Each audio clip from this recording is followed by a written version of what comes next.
All right, so what we're going to be, oh, I put that up here. Good. Spent all that time looking it up in the book, and it's right here. So what we're going to talk about today, I'm more prepared than I thought I was, is cell communication. And if you would like to look up something on this in your textbook, there is a little bit about this in chapter 28 of your textbook on page, I think it's 579. So it talks about hormones and talks a little bit about signaling, long-distance signaling, but it doesn't really cover the material that I'm going to cover in this lecture quite as well. So definitely rely on the slides. I hopefully put enough information in there and what we're talking about. But really, this is kind of a general overview of cell communication, and there's only a very few kind of points that I really want you to understand from this, and I'll highlight those as we go through. There's a lot more to cell communication than we'll be able to get to in 50 minutes. It's a very interesting topic, and you'll learn more about it in physiology class. So if you take A&P here, you'll learn a lot about cell communication, especially long-distance communication. That's a huge part of physiology. It's how do you control things from a distance. So communication is very important for cells. And for cells to be able to do their job properly, they need to be able to communicate over short distances and also over long distances. So multicellular organisms must be able to talk to each other to coordinate their activities. Unicellular organisms also need cell communication. So bacteria also need to be able to communicate. And mostly that's so they can respond to signals sent from other organisms and from their environment. So when we get to talk a little bit more about reproduction later on, we'll talk about how unicellular organisms reproduce, and if you want to be able to have sexual reproduction or any kind of conjugation, which we'll talk about what that is, between unicellular organisms, they need to be able to find each other, and so that requires communication. For multicellular organisms like us, we want to be able to communicate. So the reason why I can move my fingers is that my brain is able to communicate with the muscles in my hands and tell them, move. Right? So we would not be able to do most of the things we can do if cells couldn't communicate properly. All cells, so unicellular and multicellular organisms, all the cells in those organisms use similar mechanisms to receive, process, and respond to signals sent from their environment and from other cells. And so really what today is an overview of, in general, what do cells do? How do they receive signals? How do they send signals? We're not going to talk about the specifics of this. When we get to the protein synthesis chapter, we'll talk a little bit about gene regulation, and one of the ways that cells respond to signals sent from their environment is by regulating their genes. And so this will kind of come back and we'll apply this to a more specific case. We're just going to really talk about this in a general sense today. So we're going to start off talking a little bit about single-celled organisms and then work our way up to a more things that you'll find in multicellular organisms. So here's in general what happens in yeast. So yeast, like bacteria, are single-celled organisms. And one of the things that yeast need to do is they need to find a mate. So yeast can grow by just dividing, and we'll talk about that process later on when we get to mitosis. They can just divide and make more of themselves, but they also do this thing called conjugation, where they will find a compatible mate, basically, and the two will fuse together. Their cells will fuse together, and they will share genetic information, and then they'll split up, and they'll each have a new kind of version of genetic information where they've taken a little bit of their partner's DNA, and they've given their partner a little bit of their DNA. And basically, that's all you need to know as of now of how that works. But in order for that to happen, yeast need to be able to identify their mate and move towards them. So they don't want to move away from them. So what happens is each yeast cell is going to secrete molecules, basically signaling molecules say, hey, I'm here. So this blue yeast molecule on the left here is secreting a blue molecule, and the pink one on the right is secreting a pink molecule. They're not actually blue or pink, but that's just to identify them. The molecule will then bind to a receptor on the neighboring cell. So it will be a protein that is on the cell surface. So this is a membrane, a transmembrane protein that the cells will have. When the yeast cell will receive that signaling molecule, it causes the cells to grow towards each other and eventually fuse. So because the blue molecule is receiving pink signals from a particular side, that causes changes within the blue cell to make it grow towards the pink cell. And same thing's happening on the pink side. The pink cell is receiving blue signal molecules, and it's growing towards that side. So that's basically how yeast respond. It's like when, let's see, if you're walking by a restaurant and you smell hamburgers and you say, okay, I'm now hungry, I'm going to walk towards the hamburger. It's the same idea. It's enticing you to move towards that restaurant. That's what the yeast do. They respond to the signaling molecule by growing towards that direction. Multicellular organisms also have this same thing. They'll also be able to respond to chemical messages, but they often take different strategies for doing this depending on how far away the cell is. So sometimes they'll want to respond to a cell that's right next to them, in which case they could do what the yeast cells do. Sometimes they want to respond to something further away. So there's kind of three different methods that cells use to communicate that I'm going to highlight. And one of them is very much like the yeast cell. That's actually the local regulators, the middle one, which uses something called secretory vesicles. And these are things that your nerve cells do as well, and I'll show you a picture of that. They also can do it through direct contact, which involves cell junctions, so things we talked about last class, those gap junctions that allow for passage of molecules directly between two neighboring cells. Cells will use those for communication.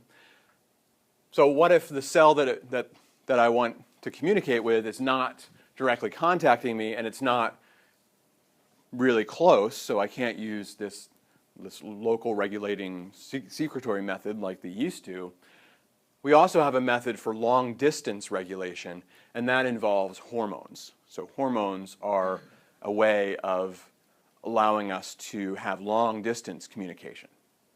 So I'm going to show you examples kind of each of these, of direct contact through cell junctions, of local regulation through secretory vesicles, and of long distance regulation through hormones.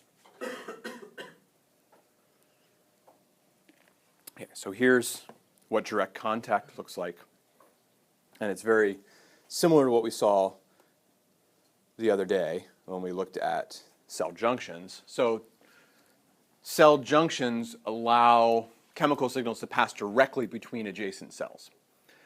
So gap junctions in animals, plasmodesmata in plant cells, they allow passage of molecule through those holes in the cells, allowing substances to freely pass.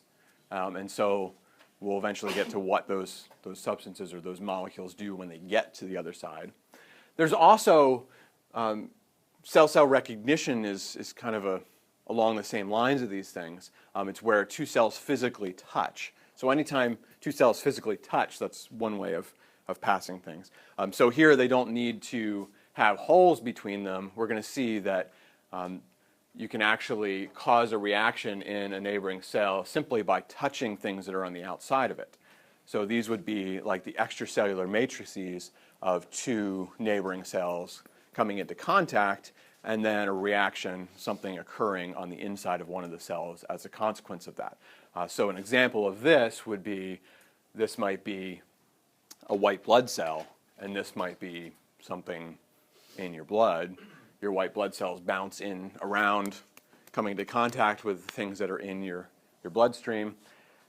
If this happens to be a foreign body like a bacteria, your white blood cell will recognize this surface as being foreign, and it'll cause a reaction in the white blood cell, and it might go and engulf that.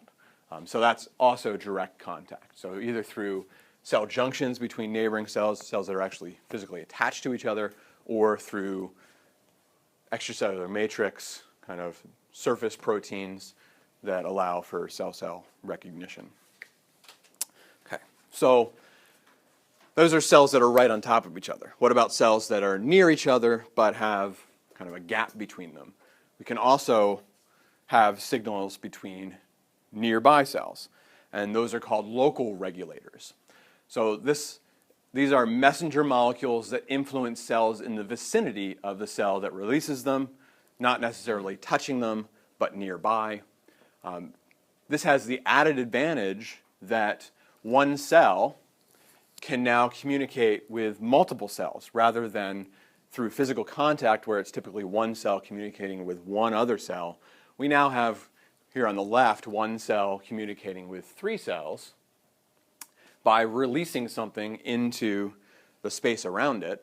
So you'll see this is very similar to that yeast situation where one yeast released a signaling molecule and the other yeast responded to it. Here you've got one cell releasing these signaling, local regulating molecules, and these target cells are now going to respond to it.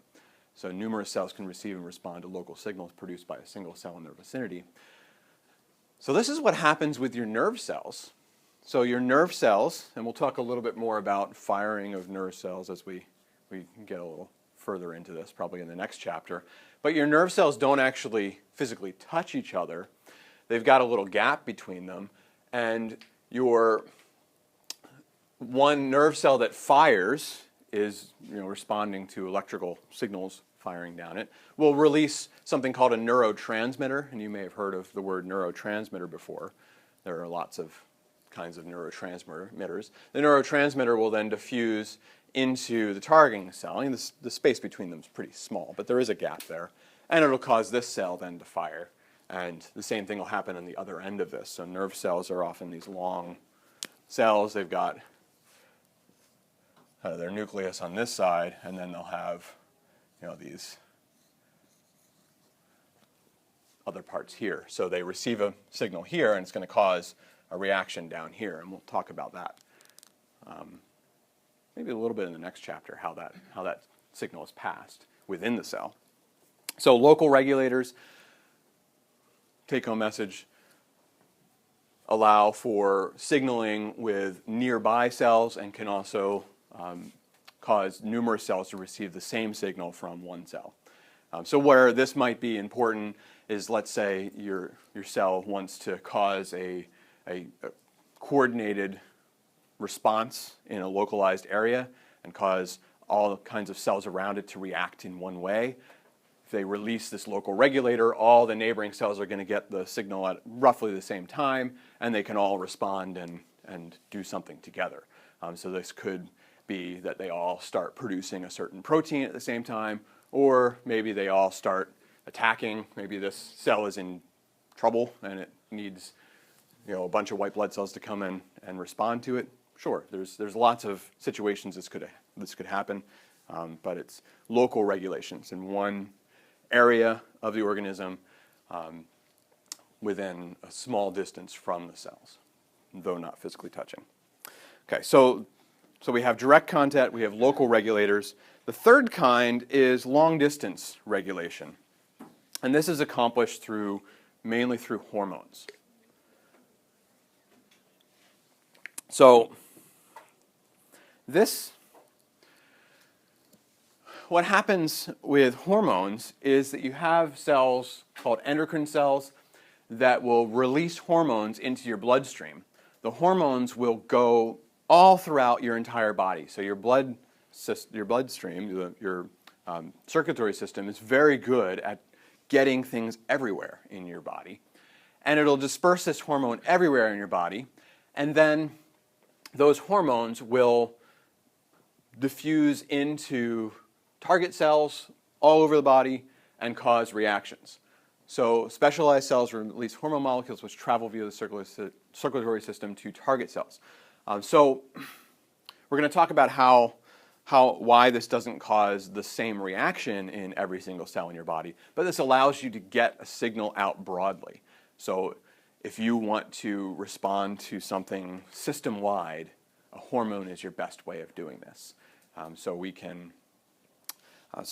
example of this is epinephrine, I think. So if you release that hormone into your body, it causes a lot of reactions throughout your whole body. Your heart rate goes up, your blood vessels all constrict, you start metabolizing sugars a little bit more rapidly in all your cells to produce more ATP. There's a lot of responses that happen all over your body, and this is why if you are having an anaphylactic reaction, even though it's your airway that's being constricted by having a response to maybe a bee sting or something, you can stick epinephrine in your leg through an EpiPen, and it causes reactions in your airway, right? So you don't have to inject yourself in the airway. You can inject yourself somewhere else, and your blood system carries that hormone throughout your body and causes many reactions. So we'll talk about the effects of this next, but hormones are long-distance regulators. Okay, so we have three different methods of signaling. We have direct contact, we have local regulators, and we have long-distance regulators. So what happens once this signal gets to the target cell? How is the target cell going to respond? Well, generically, there are three stages to a cell's response. So first, the cell needs to be able to receive the message. So the cell will have something on the outside of it called a receptor protein, and the signaling molecule will bind to the receptor protein on the cell surface or a receptor inside of the cell. So we talked about those direct contacts. Sometimes it will bypass the cell membrane and just go through one of those channels, in which case reception will occur inside of the cell. Reception is followed by something called transduction, which is passage of the signal. So if you've got, and I'll show you a picture of this on the next slide, but if you've got a cell with a receptor protein on the outside, that signaling molecule can bind to the receptor protein. The receptor protein has to be able to pass that signal on into the inside of the cell. So that's what transduction is, transduction. It's the binding of the signal molecule will change the receptor protein somehow, initiating the process of converting the signal to a form that can bring about a cellular response. So something will happen to this protein, this receptor protein, that will allow it to pass that signal inside to allow for a response. And then the final thing is some kind of response. So somehow this cell will respond to that signal. So again, I'm talking about this very generically. I'll give you some examples as we go into this, and we'll actually be looking at this in a little more detail as we get into some of the reactions of the cell. But all cells receive a signal, or they don't. If they receive the signal, they will transduce, or the signal will cause a change in the cell, and then they'll have some kind of response based on that change. Okay.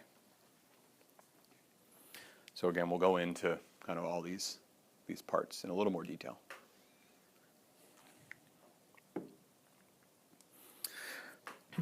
Okay.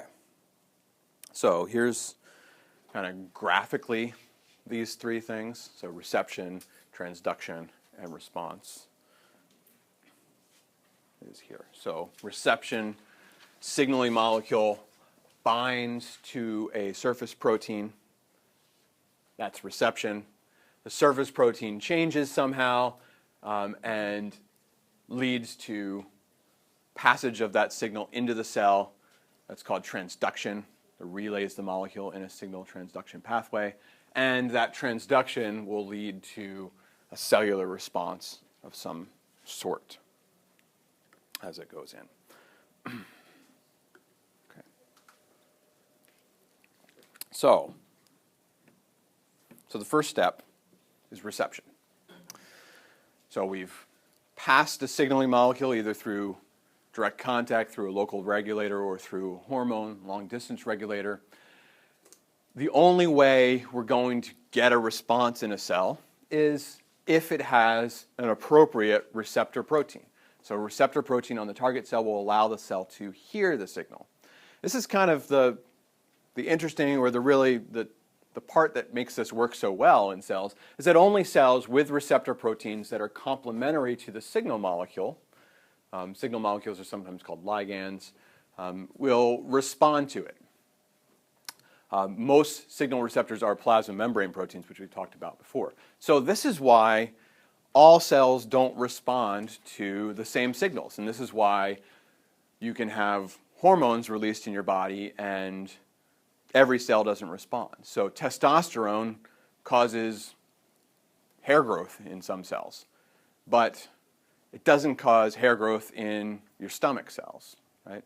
It doesn't cause hair growth everywhere, just in certain cells. So those cells that don't respond to testosterone, maybe they don't have the appropriate receptor protein, and so they can't hear the signal. So it's like a radio. If there's radio waves in this classroom right now sending radio signals, so I don't know, whatever radio station you listen to is being broadcast right now, but you're not hearing it because you don't have an antenna turned to that station right now, right?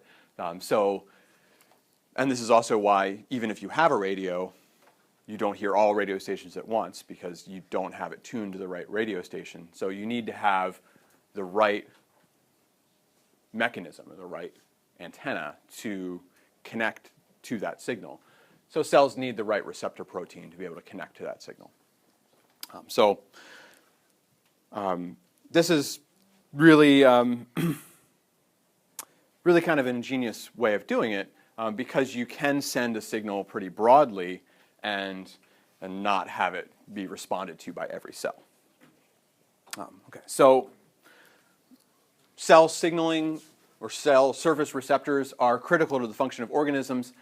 They make up about 30% of all human proteins. So a lot of the proteins that our cells produce are produced to be put on the cell surface. So all the cells in your body, they have many, many, many different kinds of receptors. So they are studded with antennae of different types. So they can receive all these different signals. And not surprisingly, when that malfunctions, when those antennae malfunction, that leads to a lot of human diseases. So cancers, heart disease, asthma, a lot of these are malfunctions in receptor proteins. So if your receptor proteins malfunction, then you're not going to respond to signals appropriately at the right time. Maybe you respond to the wrong signal. So some kinds of allergies are due to you having the wrong receptor proteins on your cells, and so your cells then respond inappropriately. So the wrong signal that's not supposed to cause a certain reaction now causes that reaction in your body. So they're pretty important. However, they're still pretty poorly understood. So there's a lot to cell signaling that we still don't really understand.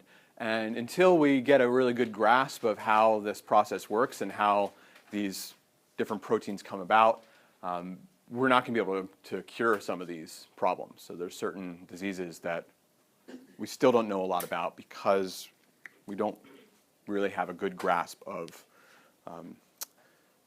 these structures at this point. Okay. So let's say you have a functioning, appropriate signal receptor, a protein, a receptor protein on your cell surface. It's now hit with a signaling molecule. What happens next?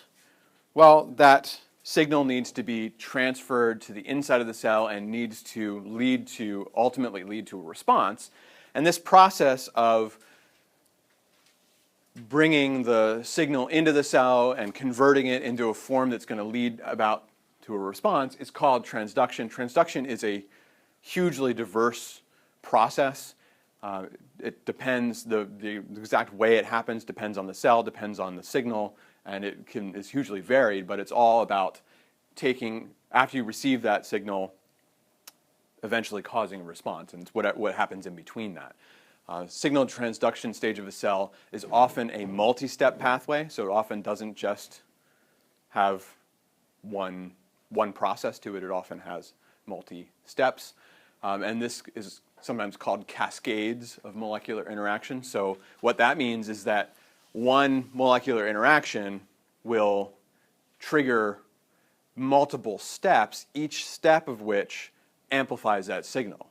So you can have a pretty large response to one tiny signaling molecule because through each step you can amplify the signal. This also allows for coordination and regulation of the cellular response. So in the time it takes to pass that signal in to cause a response, it can turn on other pathways, or it might cause the cell to release signaling molecules to signal neighboring cells to have a response. And so there's a lot of different pathways this signal transduction can take. So again, we're talking very generically about this, which makes it a little bit hard to grasp, but there'll be some pictures as we go along that might help a bit. So here's kind of one example of this.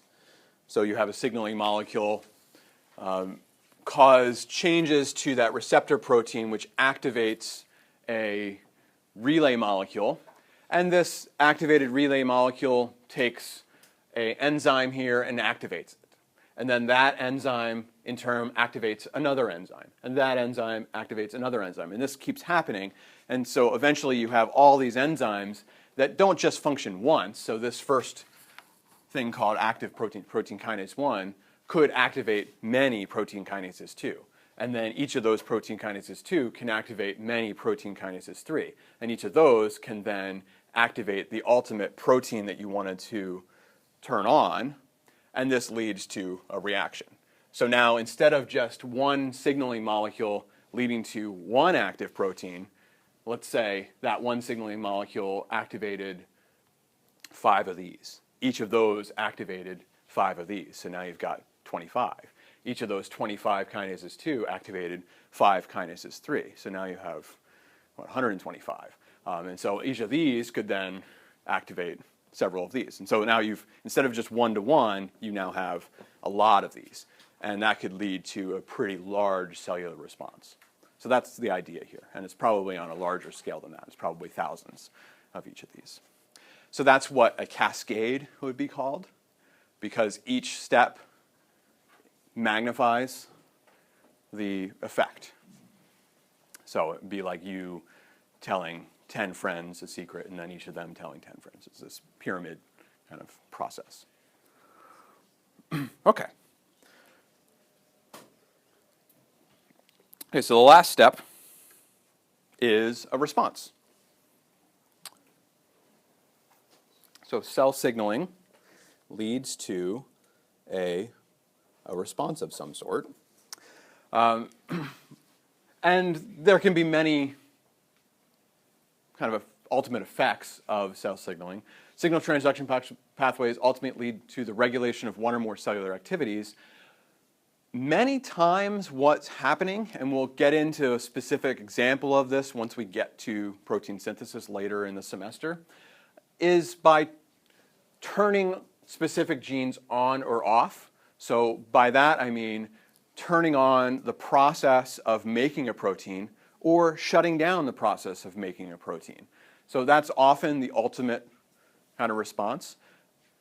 It could also activate or deactivate enzymes, and we'll get into what an enzyme is in the next chapter, and that could cause different chemical reactions to occur. But usually the ultimate goal of a signaling pathway is to regulate protein production somehow, because protein production typically regulates everything in your body. So you're either turning on or turning off specific genes, and that often happens through the activation or inhibition of things called transcription factors. And again, this is stuff you'll understand a lot more when we get to the protein synthesis part of this course. So cell signaling starts with reception. That receptor then starts a cascade of responses called transduction, and then transduction will lead to some kind of response, oftentimes turning on or turning off a gene, so producing a protein or stopping production of a protein. So here in this next graphic, I'm going to work in that part of it. And so this is kind of the whole picture. Here, for example, is a growth factor being received by a receptor on a cell. That receptor then leads to a cascade turning on lots and lots of different enzymes, which ultimately activate something called a transcription factor, or probably activate multiple transcription factors, which then interacts actually directly with DNA here to cause a gene to be produced, or a gene to be read and converted into mRNA and eventually into protein, and maybe now this cell is producing a protein that encourages growth. And so you had a growth factor that now produces a protein that causes the cell to grow and maybe signals cell division and kind of encourages the growth of this organism. So we have reception, transduction, response. Okay. All right, so there's many variations that go on in cell signaling, which is why this one lecture is an entire course, and probably could be multiple courses that you could talk about specifics of these things. Cells, so when I first talked about the reception step of the signaling pathway, is the presence or absence of this receptor protein. I said, so cells that don't have the appropriate cell receptor protein won't respond to a signal. So that's true. But there's also options beyond reception. So different cells might have different signal transduction pathways. So you might have the same receptor protein on multiple cells, but different transduction pathways that are turned on by that receptor, and thus they would lead to different responses. So here in cell number 1, signaling molecule, this red signaling molecule, turns on response 1. Here in cell 2, this signaling cascade actually turns on 2 genes, maybe, and leads to 2 different responses, response 2 and response 3. So you can have the same receptor lead to different responses, lead to multiple responses. Some cells even have kind of a control mechanism where they need 2 separate signaling molecules to lead to a response. So if it just got the red signaling molecule, it wouldn't turn on response 4. Only when it gets the red and the green does it turn on response 4. And even different cells might have a different receptor protein that responds to the same signaling molecule. So there's so many different options here. And this is why a hormone can cause different responses in different organs. So again, going back to like epinephrine, when epinephrine is in your system, it causes contraction in your heart muscle to cause your heart rate to go up, but it also causes your blood vessels to constrict, causes your pupils in your eyes to dilate so you can receive more information, more light, and it shuts down a lot of other processes that are not as necessary. So it shuts down like your digestion process so that you're concentrating all your blood flow on being able to run away, kind of thing. So you've got different responses in different parts of your body to the same signal. And that's probably because there's different transduction pathways. It might be that you might have different receptors for the same signaling molecule. Okay, so that's really the idea of this part of this. So kind of to summarize everything that I've talked about in this section, there's basically two components to this that I'd like you to kind of recall after today, is the three different kinds of signaling that happen in multicellular organisms. So there's signaling through direct contact, there's local regulation, and there's long-distance regulation. Long-distance regulation is hormones, and direct contact is through cell junctions or surface proteins, things like that. And then once you've sent out a signal, there's three different steps to the response to that signal. So just to kind of see if you stayed awake and paid attention, let's see if you can get the right order for the three steps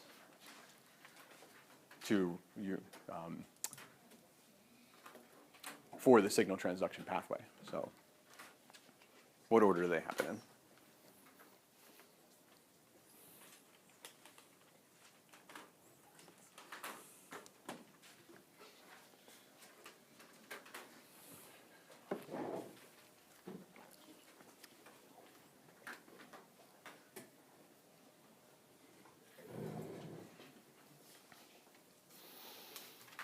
Okay? Brilliant. 100%. So good. So you all said C. So first the signal is received.